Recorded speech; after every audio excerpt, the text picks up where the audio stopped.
बीच एक मासूम के रोने की आवाज सुनाई दे रही है। अपने पिता को सरेराह इस तरह पिटता देखकर डरा बच्चा रो रो कर उसे छोड़ने की गुहार लगा रहा है।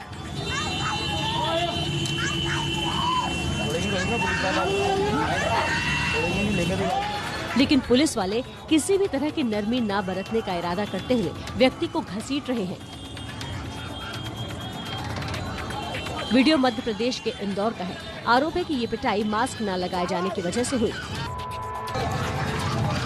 वीडियो वायरल हुआ तो लोग सवाल उठाने लगे। कांग्रेस नेता दिग्विजय सिंह ने भी मामले पर सवाल उठाते हुए ट्वीट कर दिया। मामले ने तूल पकड़ा तो पुलिस महकमा भी सक्रिय हो उठा। कार्रवाई करते हुए वीडियो में दिख रहे दोनों पुलिस कर्मियों को एसपी ऑफिस में अटैच कर दिया गया है। यानी पुलिस का कहना है कि मामला कोरोना नियमों का नहीं है।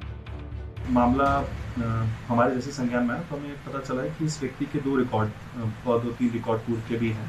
चाकूबाजी, अड़ीबाजी जैसे रिकॉर्ड इसके पूर्व के रहे। आरक्षकों का ऐसा कहना था कि वो उनसे कुछ मामले की वारदात, कुछ पूछताछ के संबंध में भी गए थे, तो इनके पूछताछ करने पर उससे सहयोग नहीं किया गया और उसके साथ में ऐसी हुज्जतबाजी हुई जिसके चलते ये घटनाक्रम। पुलिस मामले में आगे की जांच की बात कर रही है, लेकिन सवाल वही है कि किसी भी मामले में पुलिस को कानून हाथ में लेने का अधिकार किसने दिया।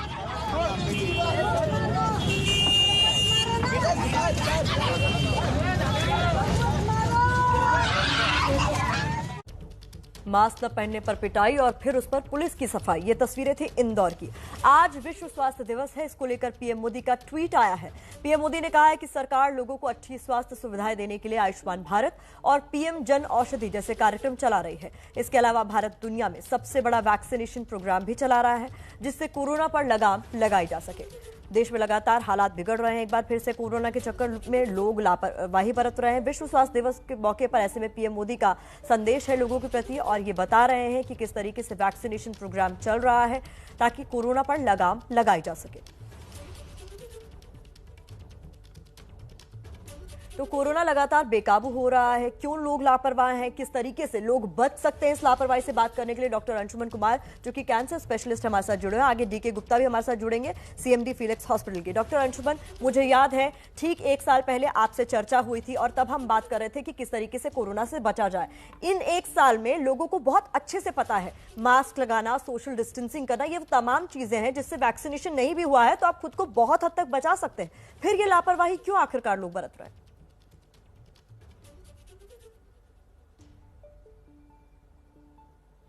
जी देखिए, बिल्कुल सही बात है। जागरूकता में कहीं कोई कमी नहीं रही है और मीडिया ने बखूबी अपनी जो रिस्पॉन्सिबिलिटी, उसका जो कर्तव्य था निभाया।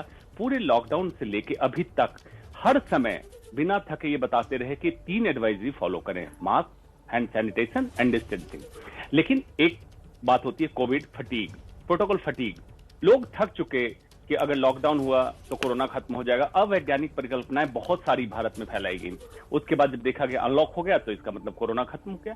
उसके बाद जैसा आपने वीडियो में दिखाया कि पुलिस जिस तरह से administrative lockdown, administrative execution of corona protocol करवा रहे हैं, गलत है।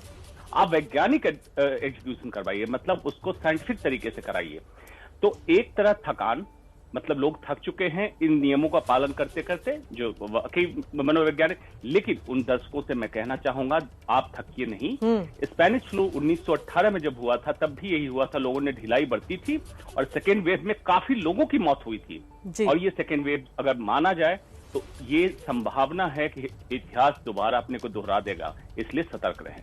डॉक्टर अंशुमन, आप कैंसर स्पेशलिस्ट हैं, आप ये बेहतर समझा सकेंगे कि किस तरीके का असर ये शरीर पर करता है। डॉक्टर डीके गुप्ता भी जुड़ गए, उनका रुख कर लेती हूं पहले। डॉक्टर डीके गुप्ता, 1 साल पहले आपसे कनेक्टेड थी, तब हम यही बात कर रहे थे कि भाई किस तरीके से बचाव करना है। अब हम उससे बहुत आगे बढ़ चुके हैं। जैसा कि डॉक्टर अंशुमन कह रहे थे, लोगों को पता है कि क्या कुछ करना है कोरोना से सावधान रहने के लिए, लेकिन बावजूद इसके इतना ईजी गोइंग एटीट्यूड लोगों को कितना परेशान कर सकता है?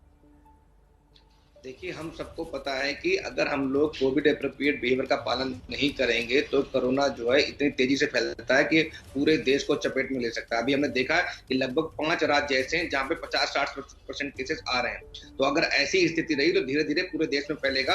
और हम देख चुके हैं, खाली हमारे भारत में नहीं, पूरे यूरोप में, अमेरिका में, इजराइल में, ऐसे बहुत सारे, स्पेन, इटली, इतने देश हैं जिनको ये चपेट में ले चुका, जहाँ पे कई सारे लॉकडाउन लग चुके हैं। और हमारे देश की जो अर्थव्यवस्था है और साथ में जो हेल्थ व्यवस्था है, दोनों ही बहुत मजबूत नहीं है।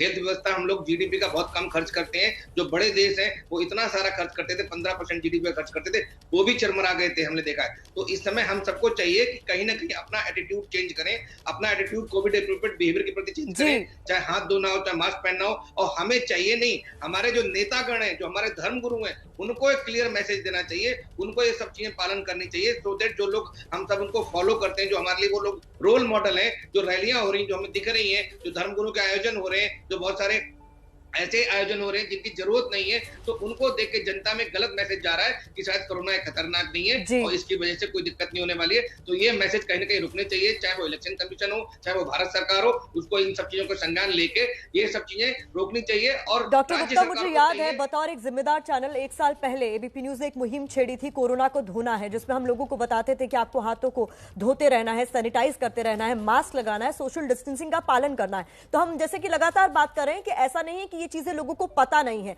धीरे धीरे करके, क्योंकि अर्थव्यवस्था को आगे बढ़ाना है तो इंस्टीट्यूशंस खुलेंगे, वर्क प्लेस खुलेगी, लेकिन ये सब सावधानियां तो हमें बरतती रहनी चाहिए। डॉक्टर अंशुमन, सबसे बड़ा सवाल यह है कि चूंकि आपने बहुत करीने से लोगों को देखा होगा, जिन लोगों ने वाकई कोविड को झेला है, उनके शरीर के साथ कोविड क्या कुछ करता है, ये लोगों को समझने की जरूरत है, क्योंकि लोगों को लगता है शायद एसिम्प्टोमेटिक है, कुछ हुआ नहीं, बचकर निकल गए तो मतलब दोबारा भी नहीं होगा। ऐसे तो कई सारे केसेस सामने मिल रहे हैं, जहां रेकरेंट केसेस भी सामने आ रहे हैं कोविड के साथ।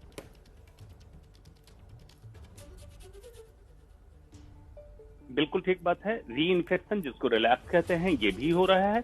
और जो एसिम्प्टोमेटिक निकल गए, जिनको हुआ उनसे जरा पूछ के देखिए, हमारे सामने तो अनगिनत मरीज इसके आए। एक समस्या नहीं, खांसी की समस्या और फेफड़े की समस्या तो सभी लोग जानते हैं, ब्रेन पे असर, हार्ट पे असर, आपके आंतों पे, इंटेस्टिनल मतलब पेट के ऊपर असर, न जाने किन किन अंगों को कोरोना असर करता है, ये पब्लिक को पता नहीं है शायद। आप इसको लाइटली न लें, एक एक अंग को असर करता है। और इसके जो लक्षण हैं, कोरोना से रिकवरी के बाद भी कई महीनों तक यादाश्त की कमी, थकान होना, सांस में तकलीफ, ये सारी चीजें रहती है, इसलिए लाइटली ना लें। और सेकेंड वेव में जैसा देखा जा रहा है, डबल म्यूटेंट या यूके ब्राजीलियन अफ्रीकन स्ट्रेन जो अब इंडिया में है, ये कुछ ज्यादा ही संक्रामक है। रिसर्च अभी चल रहा है, जेनोमिक सीक्वेंस स्टडी चल रही है वायरल इंस्टीट्यूट में, जब लेकिन लग रहा है संक्रामक ज्यादा है और घातक भी ज्यादा है। क्योंकि महाराष्ट्र में अनऑफिशियली, मैं आपको बता रहा हूं, जो रिपोर्ट में नहीं आया है, जो हमारे मित्र डॉक्टर बता रहे हैं कि बहुत लोगों की जानें जा रही हैं वहां महाराष्ट्र में, इसलिए सतर्क रहना बहुत जरूरी है। बहुत बड़ी बात आप कह रहे हैं। डॉक्टर डीके गुप्ता, आपका भी रुख करना चाहूंगी, जो वैक्सीनेशन अवेलेबल हुई तो एक खुशी की लहर थी कि चलिए वैक्सीनेशन कम से कम आ गई, ये वैक्सीनेशन काम करेगी, लेकिन क्या यही एक वजह भी है कि लोगों ने मान लिया कि भाई देखिए दवाई तो आ गई, तो अब ढिलाई होती भी है तो क्या फर्क पड़ता है? लेकिन दवाई आने से काम नहीं चलता ना, दवाई सबको मिलनी चाहिए। अभी हमें पूरी पब्लिक की बात करें, 135 करोड़ की आबादी में सिर्फ 1% ऐसे लोग हैं, लगभग 1 करोड़ से थोड़ा ज्यादा है, जिनको दोनों डोज मिली है, जो दोनों डोज को वैक्सीनेट हो चुके हैं। और लगभग 6-7 करोड़ लोग ऐसे हैं जिनको सिर्फ सिंगल डोज मिली है। तो लगभग 5-6% लोगों को अभी वैक्सीन मिली है। अगर हमें हार्ड इम्यूनिटी चाहिए, अगर हमें कोरोना कंट्रोल चाहिए, अगर इस मुसीबत से हमें अब सॉल्यूशन चाहिए, तो हमें लगभग 70% लोगों को वैक्सीनेट करना पड़ेगा।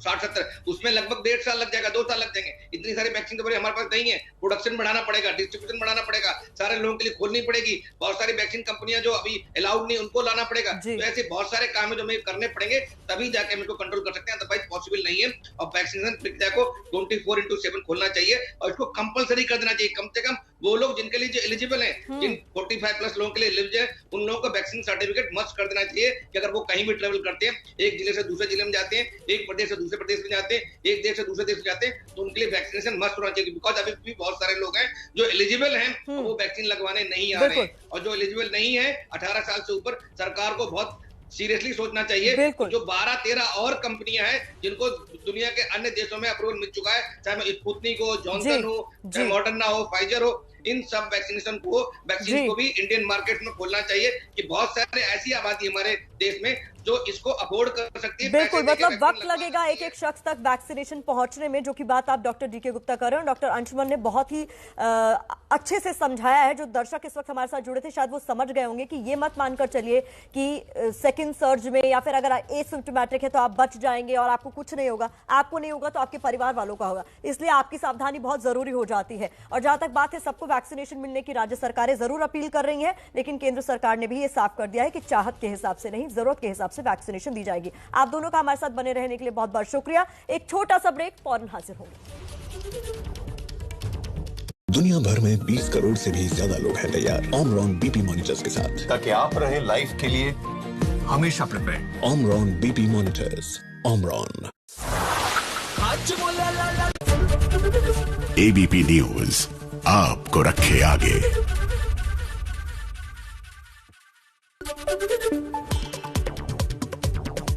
गैंगस्टर विधायक मुख्तार अंसारी को पंजाब की रोपड़ जेल से बांदा जेल लेकर पहुंची यूपी पुलिस की विशेष टीम। बेहद कड़ी सुरक्षा के घेरे में एम्बुलेंस से ले जाया गया। बांदा जेल में सुबह 4:30 बजे हुई मुख्तार अंसारी की एंट्री। इस दौरान बांदा जेल से 100 मीटर पहले ही मीडिया के काफिले को बैरिकेड लगाकर रोका गया। पंजाब से जिस एम्बुलेंस में लाया गया मुख्तार, उसके अलावा जेल में 3 और गाड़ियों को दाखिल कराया गया। एबीपी न्यूज के कैमरे में कैद अंदर जाती गाड़ियां। मुख्तार को